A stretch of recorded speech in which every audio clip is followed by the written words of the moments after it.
An inquest into the death of Moor's murderer Ian Brady has found he died of natural causes. The 79-year-old serial killer died in a secure hospital on Merseyside in May. Katie Sweeting is at Bootle Town Hall for us now. And Katie, just describe for us what happened there today.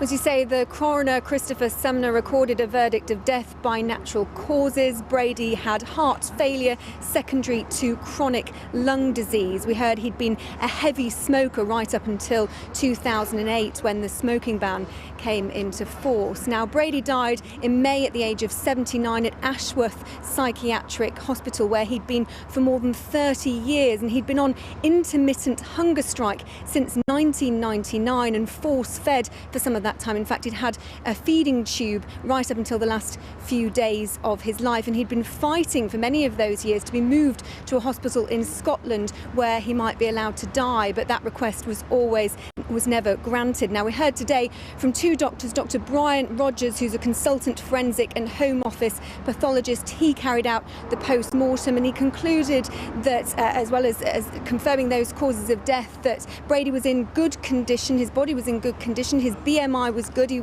weighed about 9 stone, so he wasn't emaciated, and that he concluded that he had good treatment while in hospital. We then heard from Dr. Noir Thomas, who's a consultant forensic psychiatrist with Merseycare, and he said that Brady had been accepting intermittent food from various carers, sometimes meals, sometimes snacks, which had kept him at a relatively healthy weight. Now, one of the things that was hoped would come out of today's inquest was what has been done with Brady's body. That has not been confirmed today. The coroner said that that's down to Brady's executor, who is his lawyer, who's currently on a religious holiday. Myra Hindley, though, who obviously carried out those murders with Brady, died in 2002 in prison, and her ashes were scattered in a secret location by a prison officer without any gravestone or markings. But as I say, it's not yet known what happened to Brady's remains.